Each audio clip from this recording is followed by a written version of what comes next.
Hola, yo soy Ada, sean bienvenidos a mi canal. Hoy quise hacer el video de 50 cosas sobre mí. No sé si llegue a contar 50 cosas más o menos, no sé. Pero voy a irles contando un poco de mi vida, tratar de hacerlo en orden cronológico para que tenga sentido.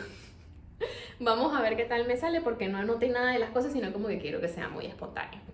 Entonces vamos a empezar. Primero que todo, mi nombre no es Ada, mi nombre es Adalheit, pero así como suena súper complicado, también se escribe bien complicado. Y desde pequeña toda la vida a mí todo el mundo me ha dicho Ada. Y cuando yo empecé a aprender a escribir mi nombre, me recuerdo que yo lo escribía en las paredes y solamente escribía Ada porque lo demás era demasiado. Pues ese es mi nombre, yo tengo 29 años y me encanta que la mayoría de la gente cuando me pregunta la edad y le digo, me dice, pareciera que tuvieras menos. Y yo así como que, gracias. Porque hubo un punto donde yo tenía como 24, 25 y la gente pensaba que yo tenía 30, me veía súper acabada. De hecho, que en estos días encontré una foto de ese entonces y realmente me veía horrible. Pero bueno, ese no es el punto. Retomemos. Yo nací en Valencia, pero mis papás se divorciaron. Bueno, un dato curioso es que mi mamá se fue a estudiar a Valencia, mi mamá creció en el Tigre, y se fue a estudiar a Valencia, a la universidad, y salió embarazada de mí. Entonces, resulta que mis papás se divorcian, yo tenía como 5 años más o menos, y como ella estaba sola en Valencia, pues se decide devolver al Tigre junto con mi abuela. Mi mamá no tenía casa, mi abuela tampoco, entonces vivíamos y bueno, mi mamá se fue a vivir a casa de su tía, o sea, hermana de mi abuela. Y allí nosotras crecimos toda la vida, mi hermana y yo, tengo una hermana menor. Pues bueno, crecimos toda la vida en el Tigre, fue allí donde pasó nuestra infancia y adolescencia y a mí siempre me gustó mucho la plata. Mi mamá me enseñó que, o sea, como que había que vender, como que el dinero me lo tenía que ganar yo. Ella trabajaba y a veces me daba dinero, pero la cosa era que yo tuviera plata por mis propios medios, que si yo quería algo me lo tenía que ganar para todo. Y me encantó mucho esa lección, la verdad que buena lección. Me ha servido para todo en esta vida. Resulta que yo cuando era niña mi mamá me compraba cositas para vender, ¿no? Que sí, cositas para el cabello, pulseritas, tonterías. Entonces yo le agarré como que ese amor al dinero. Y yo le vendía, mi mamá era peluquera, entonces cuando las clientas iban yo le sacaba mis cositas para que me compraran. Y luego de eso era como que luego me aburría y lo dejaba. Pero cuando yo estoy en el liceo, en la secundaria, yo entendí que mi mamá me iba a dar permiso para salir siempre y cuando yo tuviera quien me llevara y quien me trajera de regreso a la casa y si yo tenía dinero, si es que ella no me daba. Entonces yo dije, ¿cómo voy a hacer eso? Pues vendiendo algo. Y así fue. Yo empecé a vender en el liceo una cosa que se llama flips. Esos son unos chocolatitos que venden o sea, es como un cereal por dentro de chocolate. No sé, es muy rico, pero la cosa es que yo lo llevaba, y eso estaba prohibido en el liceo. Yo lo llevaba en mi bolso y en mi salón ya sabían que yo vendía los flips. Entonces se los vendía súper rápido, después se corrió la voz en la otra sección, porque o sea, éramos de cuarto o quinto año y había una sección A y una sección B. Pues en el otro salón se corrió la voz de que yo tenía flips, entonces me compraban, pero todo era como caleta, sí, toma, sí, cuidado, y lo pasábamos entre un libro, una vaina loca. Me trae muy buenos recuerdos eso. Entonces ya de ahí yo tenía mi dinero, entonces ¿qué me faltaba? Conseguir el automóvil para yo ir y venir. Y pues mis amigas, como estudiaba en un colegio privado, pues la mayoría de ellas sus papás tenían carro. Entonces cualquiera de ellas me hacía el favor de darme la cola, como decimos en Venezuela. En fin, la cosa es que ya yo cuando pedía permiso, mamá, quiero ir al cine. Entonces, ¿tienes quien te lleve que te traiga? Sí, la mamá de fulano. Ya, ¿y tienes dinero? Claro, listo, tenía permiso. Entonces yo cuando desbloqueé eso, yo dije, soy yo mi mejor momento, porque a mí siempre me gustó mucho salir también. Entonces, listo.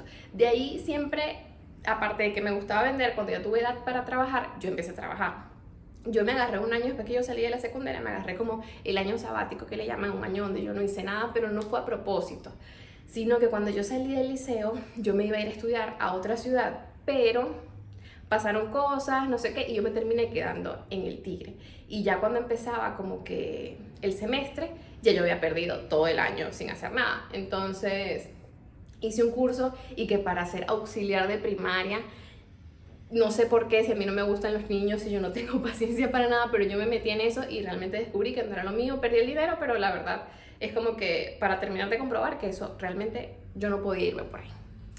En fin, después de eso yo trabajé vendiendo empanadas en un puestico de un primo, o sea, como un kiosquito que quedaba al frente de un CDI, que eso, no sé, es como un lugar donde atienden a la gente, pero no es hospital, es como algo más pequeño, no sé cómo se le llama eso aquí en Perú. Pero bueno, yo estaba atendiendo en ese local, en ese kiosquito, mejor dicho, y él me pagaba semanal. Ahorita no recuerdo, yo sé que yo tenía en ese entonces yo usaba ortodoncia.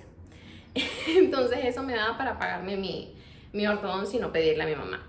Pero bueno, lo cierto es que yo no sé cocinar, o sea, sí sé, pero no me gusta. Entonces, la novia de mi primo, que era dueña del kiosco,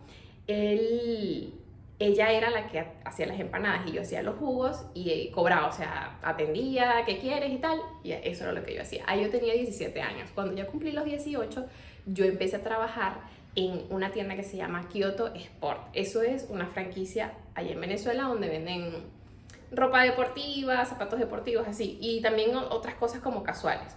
Pero hay dos tipos, estaba la sport y la femenina, que era solamente de sandalias y así. Pues yo entré en la Kyoto Sport y ese fue como mi primer trabajo como legal, o sea, sí. Y la cosa es que yo empecé en la universidad siempre lo quise en el turno de la noche para poder trabajar porque la plata, mami, la plata. Bueno, lo cierto es que yo tenía mi trabajito y creo que entraba como desde las 11 de la mañana y salía a las 3 de la tarde y yo entraba a la universidad a las 5 de la tarde. Algo así más o menos era. Y pues ahí me fui bandeando, después de que salí de allí empecé a trabajar en macro porque un compañero de universidad trabajaba allí, me ayudó a entrar y así siempre estuve trabajando mientras estuve en la universidad. Yo termino la universidad, todavía no había sido mi acto, pero yo me vengo y dejé a quien era mi pareja en ese entonces con un poder para que pudiera sacar mi título y traérmelo. Pues bueno, me vine para acá, para Perú, con mi hermana. Ah, bueno, dato importante, mi mamá falleció cuando yo tenía 21, si mal no recuerdo. Mi papá falleció antes y ellos se llevan como 9 meses de diferencia. Mis papás eran divorciados y yo vi a mi papá como 2 o 3 veces realmente. Me acuerdo que la primera vez que lo recuerdo, creo que fue cuando yo pasé de sexto grado a séptimo, algo así. Tengo como un vago recuerdo de que él estuvo en la graduación y de allí no teníamos más contacto con él hasta que mi hermana, ella estaba en danza. Y resulta que en esas danzas a veces tenían viajes internacionales. Entonces resulta que había salido un viaje internacional y mi hermana no podía ir porque no tenía pasaporte, porque en ese entonces, yo creo que eso ya no funciona así, pero si no estaban los dos papás, no podían sacar el pasaporte del menor de edad. Entonces, como mi mamá no le hablaba a mi papá, no tenemos pasaporte. Y la niña pasó como 3 días llorando, o sea, una vaina loca. Y yo siempre, o sea, me tocó ser como adulta muy temprano. Entonces yo tenía 17 y yo estaba peleando con mi mamá porque cómo era posible que Cindy, mi hermana, se estaba perdiendo un viaje internacional porque ya no podía hablar con mi papá. Yo no sé ni cómo conseguir el número de mi papá porque es que realmente no tenemos contacto con él. Y resulta que le dije que necesitábamos el pasaporte, que yo iba a sacar una cita y que él tenía que venir. Y me dijo, sí, yo voy a ir. Se prendió esta mierda. Bueno, resulta que él fue, saqué la cita, yo le avisé qué día era, él llegó como un día antes, chévere, fuimos a la cita del pasaporte, él nos compró unas cosas, me acuerdo, esa fue como la segunda vez que lo vimos. Yo tenía, 17, saqué mi pasaporte de menor de edad y luego ese pasaporte llegó, en ese entonces todo estaba funcionando relativamente bien en Venezuela. Y resulta que después de ahí como que seguimos más en contacto y él me preguntó que qué yo quería de regalo, que no sé qué. Yo había pedido un BlackBerry, mi hermana había pedido una laptop y luego él vuelve a ir, no recuerdo para qué fecha, a llevarnos los regalos.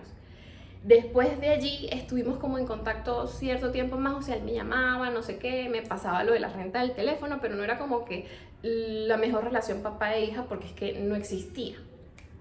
Y pues luego me acuerdo que estaba trabajando cuando me llaman para avisarme que mi papá había fallecido. Y como yo les comenté, nosotros crecimos en El Tigre y él estaba en Valencia, entonces viajamos todo para el entierro y todo lo demás. 9 meses más tarde mi mamá tiene ella sufría mucho de dolores de cabeza y pues hubo un día que tiene un dolor de cabeza insoportable. Cuando le llevamos al hospital, mi mamá falleció ese día. Ella tenía un aneurisma y le explotó.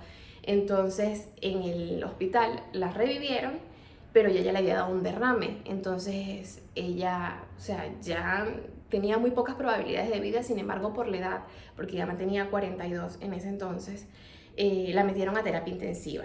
Mi mamá estuvo como 4 o 5 días en terapia intensiva y luego fallece. Su corazón, que era lo único que funcionaba porque la tenían con respirador y demás, tuvo un ataque al corazón y falleció. Eso fue un momento súper duro. Obviamente nosotros vivíamos con mi abuela y pues era su hija, fue un tema del que justo ahora no quiero revivir, pero bueno. Luego mi abuela se enferma cuando aún estamos en Venezuela, ya había pasado un tiempo, y como les dije, nosotros no teníamos, o sea, mi abuela no tenía casa, vivíamos en casa de la hermana de mi abuela, o sea, nuestra tía. Y resulta que mi abuela se enfermó y resulta que tenía era cáncer. Entonces yo justamente estaba en el lapso donde me había recién operado los senos, entonces estaba un poquito inútil porque no podía, o sea, aparte de que yo no cocinaba ni hacía nada de esas cosas, porque eso siempre lo hizo mi abuela, pero yo por el reposo, yo no podía acercarme al calor de la cocina, o sea, tenía muchas restricciones. Después que pasé el reposo, o sea, reposo absoluto, tenía que pasar 2 meses más sin hacer un montón de cosas, no podía barrer, pasar coleto, o sea, nada de esas cosas las tenía permitidas por la operación. Bueno, resulta que, como les digo, mi abuela le da cáncer y se puso muy mal, la situación en Venezuela estaba completamente terrible y ya económicamente ya yo no podía, mi hermana dejó de trabajar para poder cuidar a mi abuela porque mi abuela quedó como una bebé, pues ya había que llevarla al baño, estar pendiente, mi abuela a veces perdía como la conciencia, o sea, no sabía bien dónde estaba, si de pronto ella estaba viendo televisión y como les digo, habían disparos o algo así, ella pensaba que estaba pasando en ese momento y se asustaba, o sea, fue una situación súper complicada y no tuvimos mucho apoyo familiar. Entonces ya yo me estaba viendo ahogada con los gastos y tomamos la decisión de venirnos a Perú. Esa fue una decisión que tomé yo y dije que me traía a mi hermana sí o sí porque siempre mi mamá me decía, cuando yo andaba con mi hermana, cuida a tu hermana. O sea, yo me acuerdo claramente una vez que íbamos de viaje con la danza, era para unos 15 años de alguien de la danza donde estaba mi hermana y íbamos a otra ciudad que justo ahora no recuerdo y cuando yo me monté en el autobús ya mi hermana había subido y me dijo, cuida a tu hermana. Y eso nunca se me olvida, entonces es como que siento esa responsabilidad, como que o sea, no la puedo dejar sola, no la puedo abandonar. Bueno, resulta que yo ya había tomado la decisión de venirnos y nos veníamos las dos.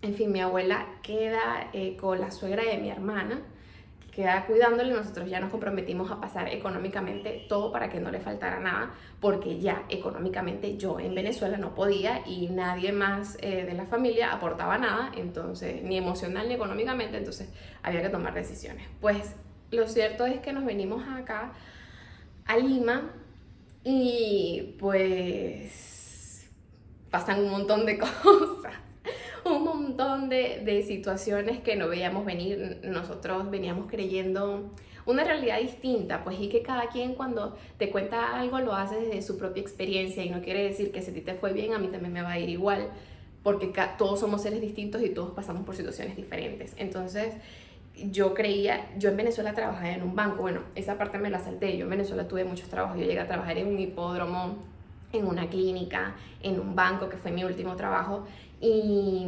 yo tenía la idea de seguir aquí en Lima, o sea, yo había visto videos en YouTube donde decía que acá en Lima o aquí en Perú te validaban tu título, tus estudios de Venezuela. Y yo dije, bueno, si me aceptan mis estudios, pues entonces yo puedo entrar en un banco porque a mí realmente me encantaba lo que yo hacía en el banco. O sea, yo amaba mi trabajo. Y yo venía con esa idea y pues obviamente la gente de los bancos siempre gana bien. Entonces yo decía, no, me va a ir muy bien, pero la realidad fue otra. En fin, yo empecé a trabajar en un lugar como en una constructora. Ya estaba como asistente administrativo, realmente el trabajo era horrible. Era que no estaba acostumbrada, pues porque era como que retrocedí.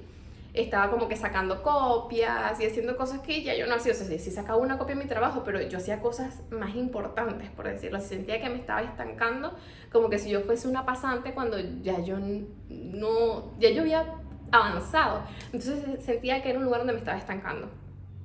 Pues bueno, de allí estuve en otros trabajos, trabajé en el Hospital Naval y mientras estuve en ese trabajo que era de lunes a viernes, a la par trabajaba en un bar de jueves a sábado, entonces tenía 2 trabajos y me iba amanecida, o sea, el jueves yo salía, por ejemplo, del trabajo a las 6 de la tarde, de ahí agarraba el carro que me dejara en donde estaba el bar, entraba como a las 7, 7 y media, algo así. Yo sabía que salía de uno y entraba en el otro, de una vez.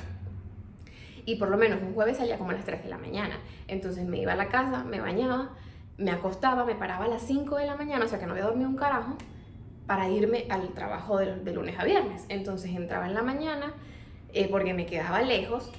Entraba, salía igual a las 6 de la tarde y tenía que volver a entrar al bar, pero ese día ya no salía a las 3, salía a las 6 de la mañana, 5 de la mañana, por ahí más o menos. Entonces ya como no trabajaba los sábados en el día, dormía todo el día, me paraba de nuevo como a las 6 para bañarme e irme al otro trabajo. Yo estaba súper agotada y en total lo que hacía con los dos trabajos era como 1.500 soles, una cosa así, que si te pones a ver no es como que tampoco, una súper cantidad de dinero, pero para nosotros en ese entonces estaba muy bien. Estaba súper acabada, súper cansada, porque trabajar de noche es agotador, más la trasnochadera, o sea, fue súper duro. Pero bueno, lo cierto es que después de ese trabajo que era de lunes a viernes, se acaba el proyecto y yo solamente me estoy quedando con el bar. Estaba súper cansada y yo no quería seguir trabajando de noche y quería otra cosa. Y es donde empiezo a buscar para el sur, porque yo en ese entonces vivía en Los Olivos, que es el cono norte de acá de Lima. Y yo sentía o me habían dicho que en el sur habían trabajos que eran mejores pagados. Entonces yo dije, quiero que esos 1.500 que me ganaba en dos trabajos, quiero hacerlos en un solo trabajo. Yo sé que puedo y yo creo mucho en la ley de la atracción y pues nada, llegó enero, en diciembre yo estaba trabajando, esto es importante, en diciembre yo estaba trabajando con un ingeniero que fue con el que yo entré al Hospital Naval, pero él tiene su propia empresa que quedaba cerca de donde yo vivía. Entonces él me contrató y me dijo que me iba a pagar 1.500 trabajando de 8 de la mañana a 8 de la noche, o sea, 12 horas y no sé qué. Y yo le dije, ¿sabes qué? Está bien, o sea, era lo que yo quería, o sea, ganar en un solo trabajo esa cantidad. Resulta que el tipo no me pagó, yo trabajé todo diciembre y él se dijo que estaba en la quiebra, que no sé qué, no le pagó a nadie y yo en diciembre sin plata. O sea, fue una cosa terrorífica. Nosotros vivíamos en un apartamento y uno de los momentos más duros que yo recuerdo, aparte, fueron muchas situaciones duras, pero una de esas me recuerdo claramente que pues no teníamos nada y el apartamento estaba completamente vacío y por bastante tiempo nosotros comíamos en el piso. Y de verdad que ahorita yo recuerdo eso y es como que siempre recuerda todo lo que viviste y todo lo que pasaste y todo eso te trajo hasta hoy. Pero fue de verdad, o sea, ni siquiera dormir en un colchoncito en el piso me dolió tanto como haberme sentado en el piso a comer. O sea, me pegó. Nosotros pasamos situaciones muy duras económicamente hablando y me acuerdo que para esa Navidad, como les digo que no me pagaron, mi hermana era la única que estaba trabajando y ganaba sueldo mínimo. Entonces le dieron la cosa esa de la canasta navideña y le dieron el ticket para que reclamara el pavo y nosotros lo único que comíamos era pavo porque es que ya no, o sea, yo no estaba produciendo dinero, lo de mi hermana no alcanzaba y era lo único que teníamos para comer. Llegó un punto donde ahorita yo odio el pavo, o sea, le tengo un asco horrible porque lo comíamos, era lo único que podíamos comer porque, como les digo, era lo único que teníamos. Y fue súper, súper duro. Como les dije, ese diciembre yo no tenía dinero, ya mi capital eran 10 soles y yo estaba así como que destruida, derrotada. Bueno, lo cierto es que yo hablo con un amigo que trabajaba en la discoteca que quedaba al lado de donde yo trabajaba en el bar. Y nosotros hicimos una muy buena amistad, hasta el sol de hoy somos amigos. Y resulta que yo le digo, mira, ¿sabes qué? Me quedan solamente estos últimos 10 soles. No sé dónde voy a sacar más dinero, pero yo quiero salir de aquí de la casa, yo no puedo más y voy a ir a comer para allá. Porque al frente de la discoteca quedaba una chica, tiene un kiosquito donde vendía perro caliente súper buenos. Y yo dije, mira, ¿sabes qué? Si esto es lo último que me queda y esto es lo último que voy a hacer, me quiero como un perro. Y yo no puedo más, yo no puedo más. Entonces nada, él me dice, dale, vente. Resulta que yo llego, pedimos y vamos y él me dice, tranquila que yo pago. Y yo dije, bueno, me quedé con los 10 soles. Resulta que subimos a la discoteca, estamos comiendo y justamente el encargado de la discoteca estaba buscando chicas para que trabajaran esa noche atendiendo. Y mi amigo ve y le dice, epa, fulano, ¿todavía estás buscando otras chicas? ¿Qué tal? Sí, sí, bueno, mi amiga, que no sé qué. Me dan una camisa de la discoteca y trabajé yo esa noche. Y les cuento que me fui con 150 soles más mis 10 soles, más mis 10 soles que yo me había llevado en la noche. Y fue como que no pierdas la fe, o sea, tú aguantas. Y yo estaba súper emocionada, me pagaron como que fue 50 soles la noche y lo demás fue en propinas. Fue demasiado loco, yo de ahí fui y me compré una ropita ahí que ponerme para el 24 o para el 31, no me acuerdo. Y eso me dio como que ánimos, ya llegó enero, yo compré el periódico, postulé para una clínica Y me llamaron. Resulta que yo voy el día de la entrevista con mi pinta, mi mejor actitud, y me dejaron ese día, me dijeron, si puedes te quedas, y yo, claro que sí, me quedé. Y me dieron el trabajo. Yo empecé ganando en ese trabajo 1.300 soles. Y yo dije, bueno, no son los 1.500 que tú querías, pero a nada, ya.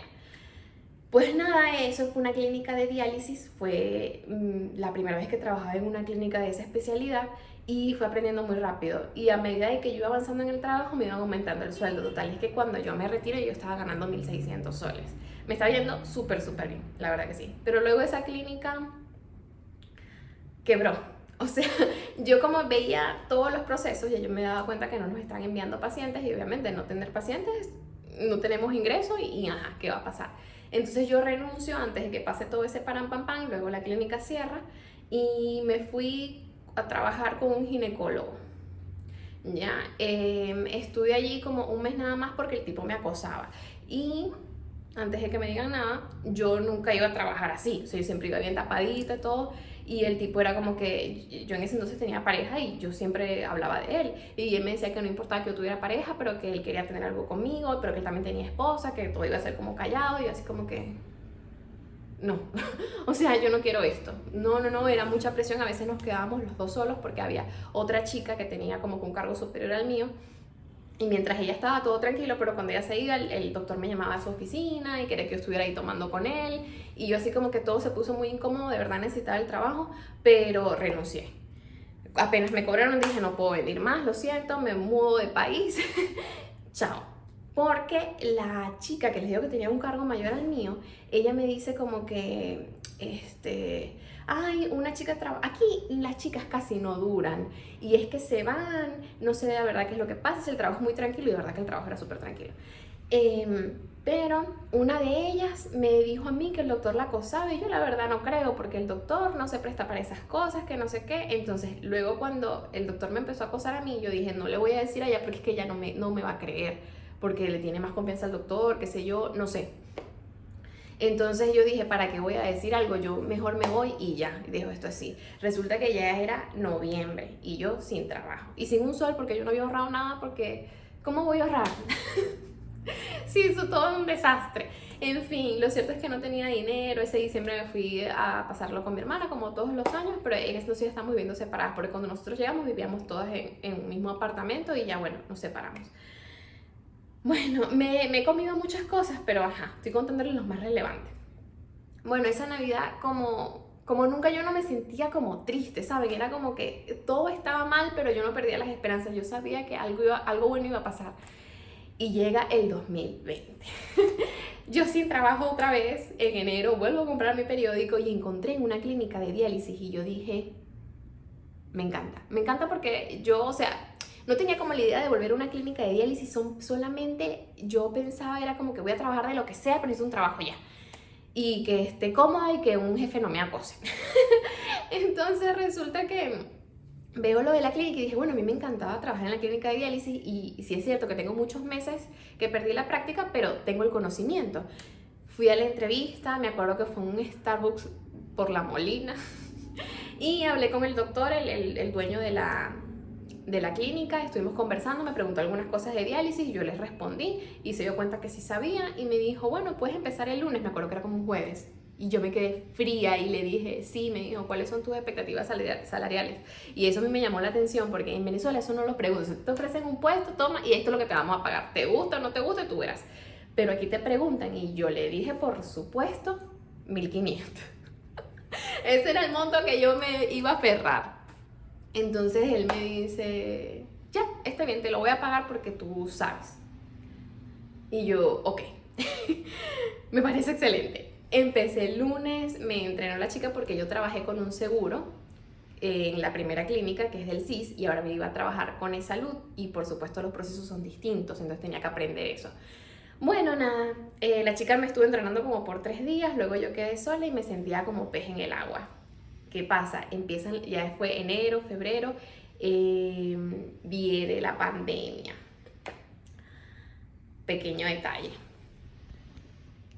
Resulta que, nada, yo sigo trabajando como era personal de salud dentro de lo que cabe, porque sí era administrativo, pero eso igual no se podía parar. Entonces, lo cierto es que yo seguí trabajando, todo iba muy bien. Y se corre el rumor por ahí de que la clínica la iban a cerrar. Es que ya habían tenido varias irregularidades, ¿no? Entonces, no era como una sorpresa. Pero tampoco era un hecho, eran rumores. Entonces, lo cierto es que sí, efectivamente, llegó una carta y justamente la recibí yo. Y como no estaba cerrada ni nada, leí que sí, que se iba a trabajar hasta el día 15 hasta el día 13 de junio del 2020, que caía sábado, si mal no recuerdo. Sé que es un sábado, era el último día que íbamos a trabajar. Yo le entrego la carta a la administradora y pues nada. Yo, a pesar de, estaba tranquila. Yo decía, yo no sé cómo, qué voy a hacer, porque en ese entonces nadie estaba trabajando, todo estaba paralizado. Pero yo sentía que algo iba a pasar y que yo iba a tener trabajo. No sabía cómo, pero yo sabía que iba a pasar. Y yo andaba muy relajada. En una de esas, yo estoy en la clínica ya en los últimos días y me entra una llamada de la gerente de la primera clínica de diálisis donde yo trabajé, y yo cuando vi el número yo dije, ya tengo trabajo. Yo sabía. Entonces yo le contesto y la saludo y no sé qué, porque eso sí, yo siempre me he encargado de salir muy bien parada de los trabajos donde estoy, porque uno no sabe las vueltas que da la vida. Entonces yo me fui en buenos términos de allí. Y pues me llamaron para decirme que ellos ya habían abierto nuevamente la clínica, que estaban trabajando con pacientes COVID y que querían que yo volviera. Que fuera una reunión para hablar de sueldo, horario y todo lo demás. Y yo así como, y me dijo, ¿estás trabajando? Y yo le dije, sí, pero esta clínica va a cerrar. Entonces, no me vendría excelente. Entonces, bueno, la clínica sí iba a cerrar, pero yo iba a seguir trabajando, porque el doctor de esa clínica donde yo estaba en la actualidad, en ese momento, me dijo que todavía él iba a ver para otro seguro, que para allá, que para acá. Locuras, porque yo sentía que eso no iba a funcionar. Pero yo dije, al menos me da tiempo para yo ir buscando en otra parte. Lo cierto es que fui a la entrevista, me ofrecieron mucho más sueldo del que estaba ganando, porque era COVID y tal. Y yo así como que, sí, o sea, sí, ya, vengo para acá. Y el trabajo estaba súper atrasado, fueron días también muy duros a nivel de trabajo, pero luego puse todo el día, todo excelente, y ahí estuve por mucho tiempo, hasta que en el 2020 yo intenté, bueno, en el 2020 yo como estaba lo de la cuarentena y estaba en esa clínica donde trabajé a principios del 2020, y por el tema de la cuarentena y el toque de queda, a las 3 de la tarde yo estaba saliendo del trabajo cuando antes salía a las 6. Entonces, como tenía como bastante tarde, o sea, tenía la tarde libre y yo nunca había sentido eso, yo empecé a hacer TikToks, porque eso era lo que estaba haciendo la gente en ese entonces. Entonces me empezaron a pegar unos videitos, empecé a jalar seguidores y la gente estaba como que, ¿por qué no te creas un Only? Porque yo siempre grababa como así, con escotes y cositas. Entonces yo estaba así como que, epa, de verdad, ¿por qué yo no me creo un Only? O sea, me empezó como que a dar vueltas la idea en la mente y dije, podemos hacerlo. Yo lo intenté, pero mi pasaporte estaba vencido. Y pues, saben que Venezuela es un tema. Y en ese entonces no tenía ni la plata ni nada. Y me acuerdo que yo, para grabar los TikToks, yo tenía el colchón en el piso en ese entonces, porque realmente no tenía dinero para comprarme la tarima como tal, pues la base de la cama. Y para yo grabar los TikToks y que no se viera que yo dormía en un colchón en el piso, yo tenía que cada vez levantar el colchón, pegarlo de la pared, grabar mis TikToks, terminaba de hacer todo y volvía a lanzar el colchón en el piso, y así estuve. Ya en el 2020 mi situación mejoró, por supuesto, estaba ganando bien, me estaban pagando a tiempo, hasta cierto punto, y yo empecé como que a comprar mis cosas. Recién el 2020 fue el mejor año para mí económicamente, después de todo lo que había pasado aquí en Lima. Pero bueno, resulta que me pasa eso del Only, pero siempre me quedó la idea en la cabeza. Igual me está yendo súper bien en la clínica y yo seguí trabajando. Y en diciembre se me mete otra vez la cosita de que ¿por qué no lo intentas pero con tu documento acá de Perú? Y cuando lo hice, a los 2 días me llegó el correo que me habían aprobado la cuenta y fue la locura. La locura. Yo empecé a pegar gritos, no lo podía creer. Y pues nada, después de allí compro mi teléfono, porque yo tenía en ese entonces un Samsung, y yo dije, bueno, si voy a hacer esto, lo voy a hacer bien. El mejor teléfono para hacer ese tipo de cosas es un iPhone. Lo compro con la ayuda de un amigo. Mi amigo, el de la discoteca, vuelve a aparecer en este momento. a salvarme la vida, porque ya yo en otro momento le di un apoyo a él y él sabe cuál es. Y pues nada, una amistad que yo pienso que es real, estuvimos en las buenas, en las malas, sin dinero, con dinero, y pues bueno, aún seguimos siendo amigos. Resulta que, bueno, tengo mi teléfono y empiezo a subir contenido y lo veía más que todo como un hobby, ¿saben? Era como que esto es cualquier cosa, o sea, es como para ganar una plática extra, porque realmente por plata no lo estaba haciendo porque me estaba yendo bien en la clínica. Era como que quería como un pasatiempo, qué sé yo, algo que me generara plata por hacer una cosa que a mí me gustaba. Al principio yo no pensaba en subir desnudos, realmente no, todo iba a ser como muy erótico, pero cuando me cae el primer pago, yo me compro mi primer juguete, para mí, ni siquiera para hacer videos, pero como que por ahí me fue como que llamando la atención, me fui soltando y fui haciendo más y más, hasta ahorita que mi contenido es explícito. ¿Qué otra cosa les puedo contar? Pues nada, ya luego de eso, sigo en la clínica. En octubre del año pasado me pasó una situación horrible, pero eso quiero contarlo más detalladamente en otro video, porque es bastante extenso. Pero bueno, estaba pasando por un mal momento económico, en la clínica no me estaban pagando a tiempo, en el Only fue mi peor mes. Y pues luego de eso, en diciembre, como que se me disparó el Only y empecé a recibir bastantes ingresos. Y resulta que en la clínica ya no me estaban pagando a tiempo y viene ya la tercera ola de coronavirus. Entonces estaba súper metida en el trabajo, no me estaban pagando. O sea, eran las 8 de la mañana y estaba en la clínica, y eran las 11 de la noche y apenas estaba llegando aquí a la casa, y a mí no me pagaban horas extras y no me estaban ni siquiera pagando a tiempo. Yo estaba viviendo y pagándome alquiler y todo de la plata del Only, hasta que llegó un punto en que dije, o sea, si ya estoy viviendo del Only, porque era algo que antes no sentía, esa seguridad de que todos los meses el Only me iba a dar dinero, como lo tenía, como la seguridad que sentía hacia mi trabajo. Entonces yo dije, ¿sabes qué? Es momento de dejar la clínica y poder dedicarme a esto por completo. Y pues fue de las mejores decisiones que tomé. Esa decisión la tomé este año, y desde ese momento mi economía, mi vida y todo, absolutamente todo ha cambiado. Y pues bueno, eso es un poco de lo que es mi vida. Me fui de vacaciones a Colombia, celebré, fue mi regalo de cumpleaños por adelantado, porque el año pasado yo no celebré mi cumpleaños, como les digo, es un video que tengo que hacer aparte porque es muy extenso.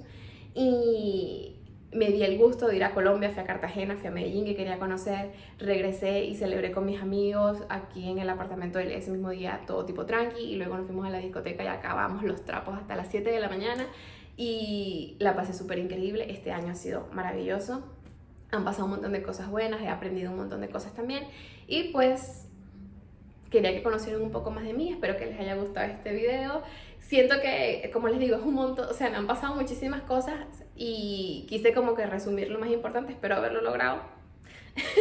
Así que nada, los veo en un próximo video. Denle like, suscríbanse y todas esas cositas.